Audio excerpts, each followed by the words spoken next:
This is going to be the fun portion of the night where we are doing our Mount Rushmore of college football. Feel free to like the video, subscribe to the channel. We're trying to grow this thing to 1,000 before the 2025 season is here. You guys let us know in the comments. Hey, again, we made the rules. There are no rules when it comes to this Mount Rushmore. So let us know what your Mount Rushmore of college football is in the comments. I said in the notes, I said it could do anything with the sport. You could put most influential coaches and players. You could do a historic rivalry, a specific tradition, just basically anything that had monumental impact on the sport. That was my definition of it. How do we want to do this? We want to go one by one? I think so.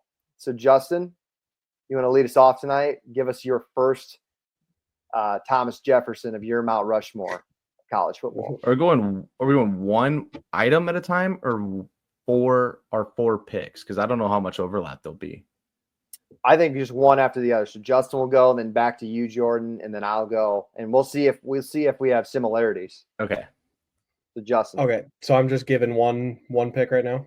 Yep. Give us your first one. Perfect. And I just before I start, I want to preface that like on the doc you've got can be in all caps anything with the sport. So that's what we said. I was thinking anything. What is college football to me is pretty much what I was thinking. And the first thing that came to mind for me, it's going on my Mount Rushmore, is becoming bowl eligible. Although bowl games are starting to go away, bowl games are the backbone of college football. There is no greater feeling than becoming bowl eligible. It allows teams to set different standards and to have different expectations for their teams, and it's what makes the sport great. The bowl games, I was going to pick a certain bowl game. Maybe I will later in this list, but certain bowl games are all wacky and unique in their own way, and I think it is what makes the sport unique, and nothing says success like going 6-6 and getting to go down to Louisiana for a bowl game. Nothing brings a smile to my face more. Like, I think I'll remember for the rest of my life. Where was I for the 2024 Hawaii Bowl on Christmas Eve when I'm a few, Christmas cocktails in, and we're sweating. God, who was it? San Jose State and USF. That's right. San Jose State, USF went to triple overtime or whatever it was. I mean, that's college football. That is college football at its core. There. That's interesting. I like it because it's kind of like the founding fathers. That was over centuries ago, but still started our country. It's kind of funny. We'll look in the future of college football and how important is going to be bowl eligible to your program in a few years, but we'll have to wait and see. It was going to matter a lot to my program. Yeah, absolutely. We celebrate 6 wins over here. That's how I grew up cheering on college football. That's what we grew up with. 2000s Iowa State. You become bowl eligible, we're partying. That's a good point. Jordan, can you lead off of that? How can you repeat that? Yeah, give me the 1980s Miami Hurricanes. You want to talk college football things that mean something to the sport in college football? The 1980s Miami Hurricanes are like the definition of the sport. Just kids getting paid under the table, unreal amount of professional athletes, swagger, fun, excitement, and just revolutionizing the way people look at a sport, look at a team, at the game, and more eyes on the sport, right? So like there's teams throughout centuries that kind of fit that mold, but that's one that I think once 30 for 30 got their hands on it, it became more of a story to like the younger generation who didn't maybe live through it maybe didn't have the chance to really understand it even during the 2000s Miami teams. That's a good point. I would be curious. The 1980s Miami teams are probably like what started the popularity of the sport. But that's a great pick. I will go. I don't know how popular this one is, but I'm going to go the BCS. RIP the old BCS. I think the BCS shaped the future of college football. Now it's in historical context, but we don't get the 12 we don't get the 4-team playoff. We don't get the 12-team playoff. We don't get the 16-team playoff, and whatever this playoff ends up being in 20 years, we don't get any of that without the BCS. Fun little fact. I don't know if you guys used to know this, but people just used to win bowl games in the 90s, and then the next week they were like, that's my national champion. So we need to do that for a year. Can you imagine a day on Twitter? It would just be fantastic. Your national champion would be the Oregon Ducks this year. actually, it would be probably great for we could probably make a 3-hour live episode out of that. It'd be fantastic for content. It would be great for ratings. But the BCS started where it was a computer, but it decided hypothetically the two best teams were going to meet on the same field at the end of the year, the last game of the year, and we were going to crown a real national champion. No co-national champions, none of that. So I think it was a more progressive idea that was made, and it's transformed now into, for better or for worse, however you want to say it is now with this new playoff. The BCS started all that. It's crazy how teams could just like let a computer decide who the national championship was and be okay with it. But, you know, they were all right with it because they had bowl games. That's true. Well, sometimes the computer was had their bowl games. Some people like the committee. I'd take a computer over some of these people in the committee that watch, quote unquote, watch the sport. I'd just let a computer pick it. That'd be fine by me. I mean, we did that for 10 years in video games. NCAA 06 just put 11-3 Ohio in the national title because they beat somebody. All right. Absolutely. We'll go back to you, Jordan. What's your number 2 on your Mount Rushmore? Do you want to snake it? Do you want to go again? Sure. That's fine. I don't feel, because we can overlap in this one where like last week we were picking different guys, but we might overlap. Nonetheless. I'll go Nick Saban. Yeah, I had that one on mine. I figured somebody else would have Nick Saban, but I got the BCS and Nick Saban. He just shaped this new century of college football with a dynasty that quite frankly, we've never seen before, maybe outside of like Newt Rockne in Notre Dame back in God knows when that was. I think it's I don't want to get everybody riled up, but are we sure Nick Saban didn't start the SEC bias with the entire league rubbing off of his success? Now I know, Georgia won back-to-back and LSU won in 2019. We got all of that.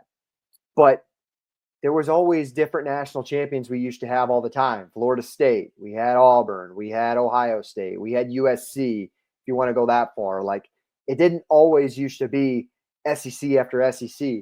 Well, you'd have your very random LSU, and then you'd have 2 or 3 Nick Saban titles. And then you were always just like, the SEC is the best conference in college football. No, it's just one team that's above the rest of everybody else. And so everybody kind of piggybacked on that. I don't know. That was just kind of something that came to mind. And it's really changed the way conference realignment has been formed. And now the SEC is sitting tall above pretty much everybody else with the additions of Texas and Oklahoma. Did that start with Nick Saban? Like, what if Nick Saban never went? What if he just stayed in the NFL? Does this conference realignment look different? Kind of does, in my opinion. That's what came to my mind when I put him on my Mount Rushmore. Yeah, I think all the reasons I had him high on my list. I just didn't think I'd get him round 1 or round 2 if I didn't take him round 1. But I thought take the 80s Canes there.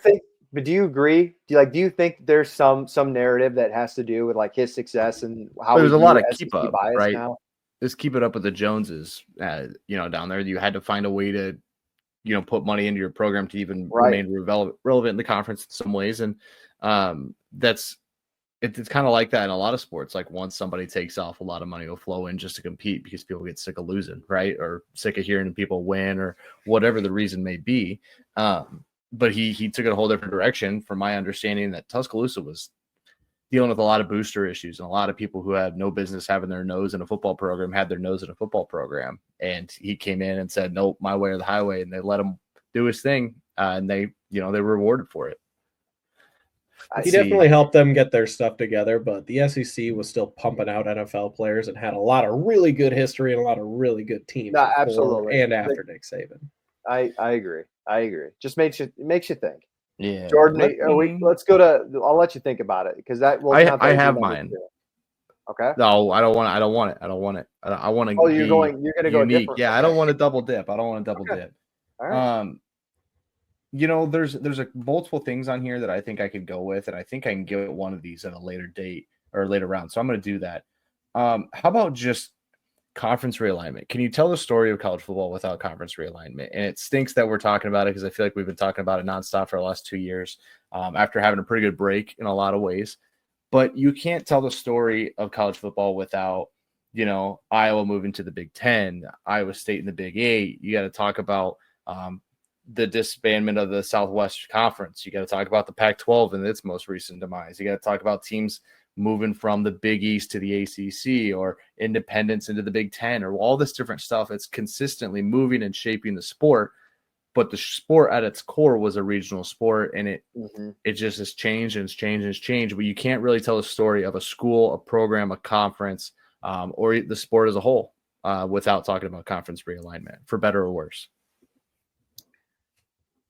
Yeah, we could spend a whole episode on conference realignment. It just makes you, I don't know. I try to really just soak in like this 5-year period of college football when obviously Justin and I's team they're performing at its highest, just because I have no idea what the future of the sport is going to look like. And if we will still have like just the same, I don't know, feel of it in 10 years, or is it all just going to go away and is it going to feel more professional? So I've been just soaking it all in as much as I can, more than I really have with college football, I think, at this point.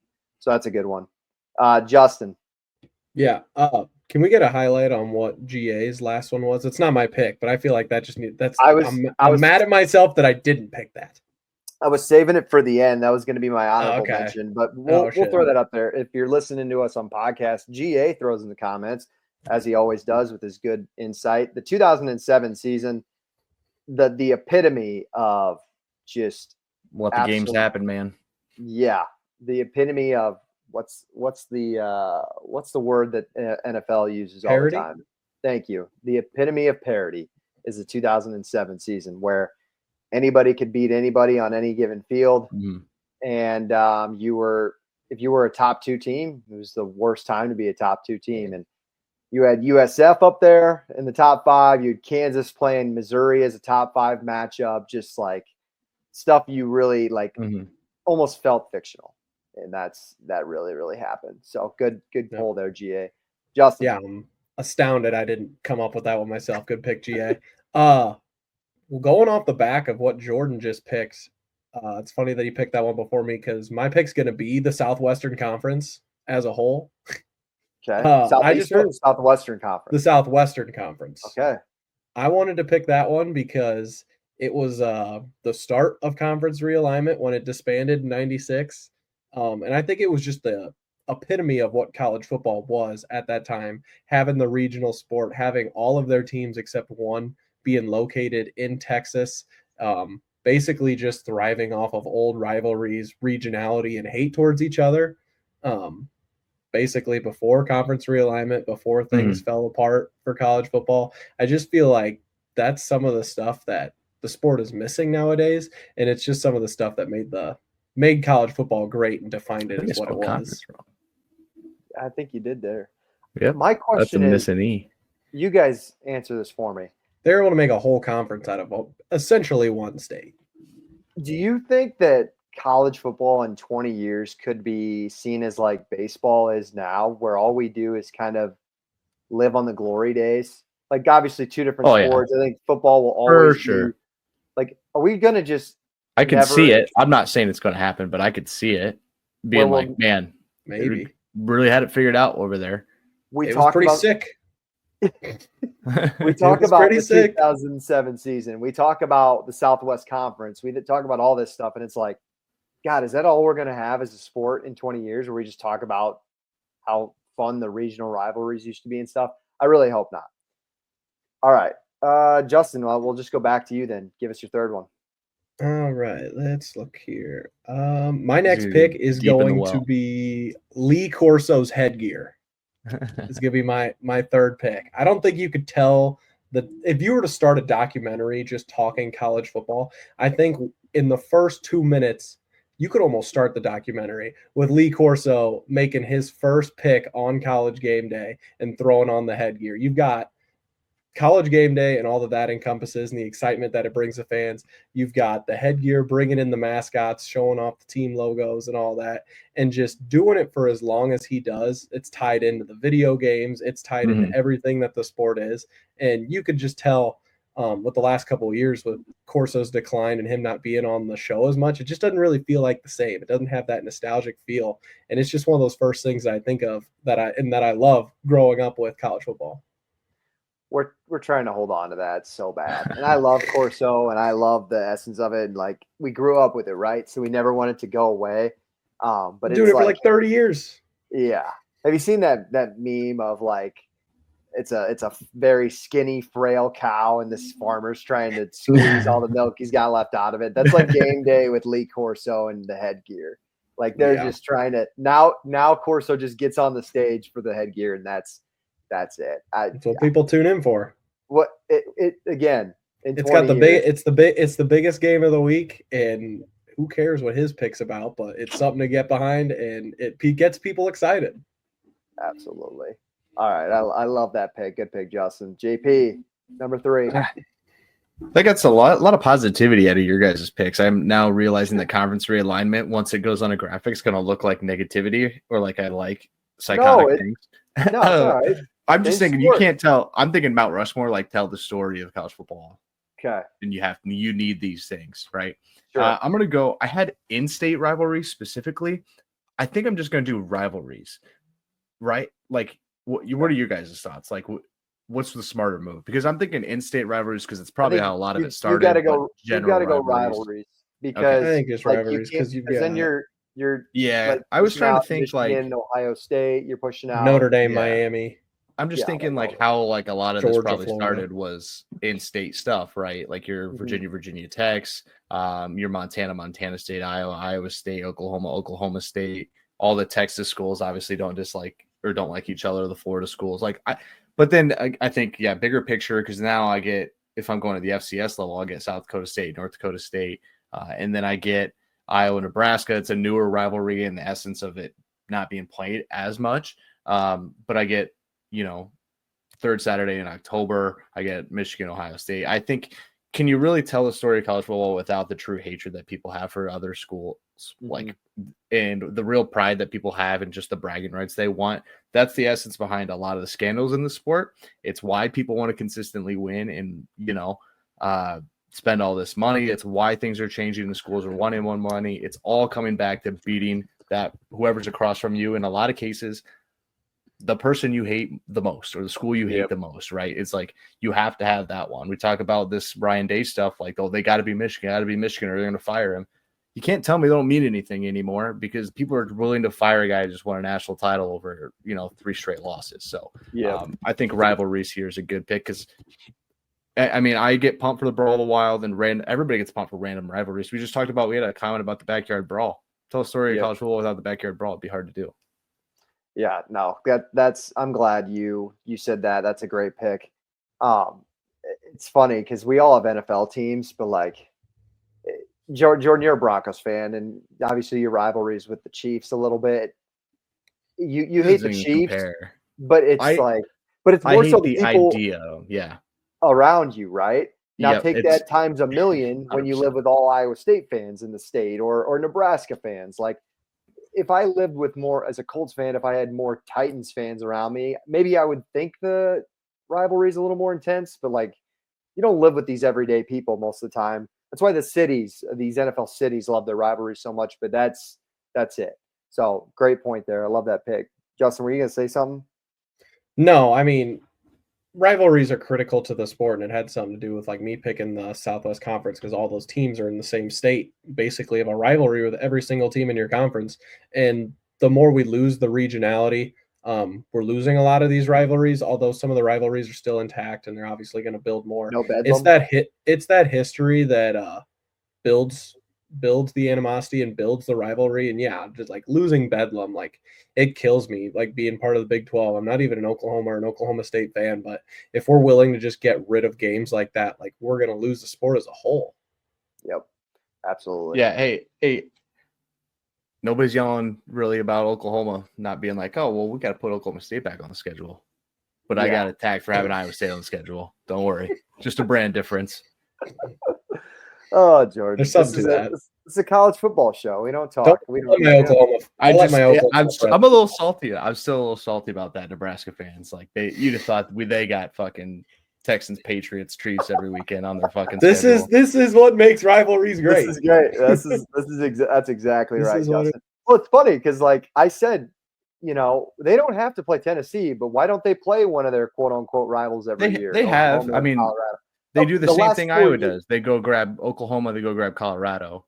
Once every it's the same concept. It's just for ratings. It's just they make it sound like they have the hardest Big Ten schedule every year. Those were scheduled by Fox, not by Nebraska. Yeah, right. And you can go look at the Big Ten West schools. They've all played the same amount on the other side. We got the East-West. We got to stay on topic. If we're clipping this, people are going to think we're getting out of control here.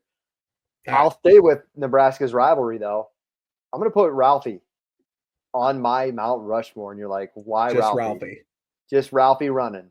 The live mascot. So live mascots it's one of the traditions that makes college football so unique. I thought about, like, would Bevo go up there? Would Uga? Is it Mike the Tiger in LSU? I'm trying to think of who's War Eagle. I've thought about War Eagle. I thought about the Eagle, but I was like, general live mascots. But I like the Ralphie specific pick because that's the best one to me. Like, you have this buffalo running 100 yards and back because your team takes the field every Saturday. Like, Bevo stands the sidelines and stuff. You had the Boomer Schooner. That's a good one too. But, like, Ralphie's running, and that's they have the whole team that just trains every week for it. Like, this is for a minute of a college football pregame, and we take that much passion into it. That's why Ralphie's on my Mount Rushmore. My last one. We haven't had a player yet. We got to throw a player up. It was between Manziel and Tebow, but I'm going to go with the guy with a little more higher character if he's going to be on my Mount Rushmore. We want guys with good image. Tim Tebow, in our lifetime, I don't think we've seen a more influential football player than Tim Tebow. Guys, he tried playing tight end for the Jaguars and played baseball for the Mets, and we still talked about him for like 5 years after he was done. That's because of how successful he was as a collegiate football player, how just influential and how, passionate he was to the sport. And, like, when people thought of college football, it was Tim Tebow. And he stayed for, he played all 4 years, right? I'm not mistaken that. He was a Heisman Trophy winner. He won a national championship. And then he had that little stint with the Broncos. But, like, we were squeezing all the Tim Tebow we could get out of him. And I think it goes back to just how great and how special he was in college football. Back to GA's comment, can't do the 2007 season without Tim Tebow. I know they didn't win a national title that year, but he was just as big of a part of it as any of them. And just that prime time era of college football. Can't do it without Tim Tebow, at least in our generation. Great Jordan. Pick. Did you double dip there? Yeah, you did. You had Ralphie. Sorry, I was looking up GA's comment on whether or not bison and buffalo are the same thing. I'm pretty sure they're the same exact thing. But oh God, it does say that they are different. That buffalo are actually from Asia. Let me pull this up, but it's a whole thing. It's the same thing. It's a little different. There you go. I'm not a zoologist or whatever you call it, but I thought they were the same exact thing. Apparently, they come from different continents and they're just different size. But we know college football, not bison. Yeah, I love buffalo, favorite animal. Don't know it's the same thing as a bison though. What I can tell you here is that with my last pick, I haven't picked any people, and I really had a tough time with that. And now I'm kind of thinking I'm backed into a corner. Do I really want to force it? Probably not. So what I am going to do is I'm going to take the tailgate parking lot, because there's a lot of vibes within this sport. And I had a couple other on here, I'll honorable mention them. But if you're going to take there's a lot of vibes in the world, right? Across all walks of life. They all give you different feels. You kind of, whether you feel included, maybe this is more your jam of like going to plays and stuff, more your jam going to concerts. Maybe you like just hanging out in one of the big city parks, like something in Dallas or New York, or whatever. Maybe that's your jam. Some people just love it. And the vibes of a 6 a.m. Bush Light, with a little Captain and rum on the side and just random works to eat and just mingling with like 10 to 15 people, some of your best friends in the world, plus all these randoms that just show up throughout the day, right? There's just a different vibe about it that's hard to explain unless you drop somebody into the situation and had them experience it. So you kind of have to just take tailgates in and of itself. And like everybody's got their different ones. Like Iowa State's very parking lot centric. Iowa State's got Melrose, the Grove at Ole Miss, and all these different places. I think I'm just going to take the parking lot one because you're so crammed into one spot. You kind of have to talk to everybody around you, whether you're with them or not. I think that's my favorite one, Jordan. Good poll there. There's two things I think on this earth that can just put all people's differences aside for about 3 hours. And it's concerts, when people have a love to share of music for concerts, and a football tailgating parking lot. I think is where you find all these people from all walks of life, and they share one commonality with the passion of your football team. And that's where they share that bond before you head into the game. I like this year, Iowa State played a ton of night games, and every time they won, we always went back to the parking lot and had like one extra, and we were probably one of 10 people left in the actual parking lot. And I don't know what's in store for just in general the program in the next 10 years, but like those are one of my favorite core memories as my friends start to get older, and you just kind of hold on to that stuff, like being there with Justin and my buddies and just sharing one more beer after a great day and a great win. So I appreciate you throwing. Yep, one more football pop is exactly right. It's where it gets its name from. It's where we fell in love with the game, playing catch in the parking lot before the game. There's nothing better in the anticipation before the event, and there's nothing better than tailgating with the buddies, getting ready for a Saturday college football game.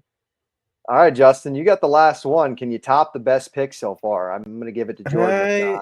I don't think so, but my last pick is going to be NCAA football, the video game. I was just going to go with NCAA 14, but I think the video game as a whole kind of has to get its representation because of how it came back this year and the effect that it had on our generation growing up, from the likes of starting your own dynasty, being the coach of a team, and getting to immerse yourself in like college football as a whole. It's kind of like anyone who's a college football fan now knows what that feeling's like, going through a dynasty, starting at a lower tier program, building your way up, or even road to glory. You get to experience what it's like to be a college football player, make your way up through a program, try to win the Heisman.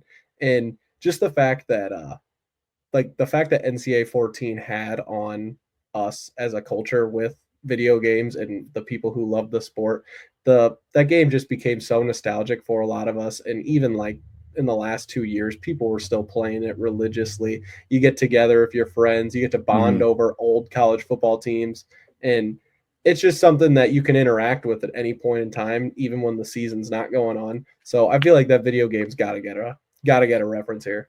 Yeah, I think I had like just the invention of it in general, like the idea of like the first one, because I think it was called Bill Walsh to start. Yeah, just that entity is, I mean, it shapes a lot of people's understanding of the sport in the schools that they'd never heard of or never get to see too, right? Like there's people, we are included in this, by the way, who are fans and or follow schools because they've played at us in a video game, right? Absolutely. They may never step foot on campus, but they knew and kind of like, I don't know what the right word is, like enthralled with like this idea of this school and its brand and its people.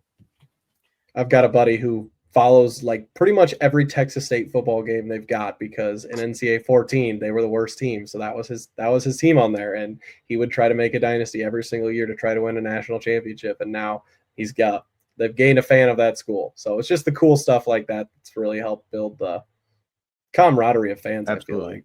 Yeah, and schools have leaned into it recently. Like I think once COVID hit, like COVID kind of like schools leaned into it. And then once like the announcement of this new game came out, people were, I mean, they're all in now. For sure. And I hope they still continue to do that, for the younger generations. And, some kid's going to grow up with the biggest Middle Tennessee smile on his face because he just loves the Blue Raiders because he's played out of them a couple times in some dynasties.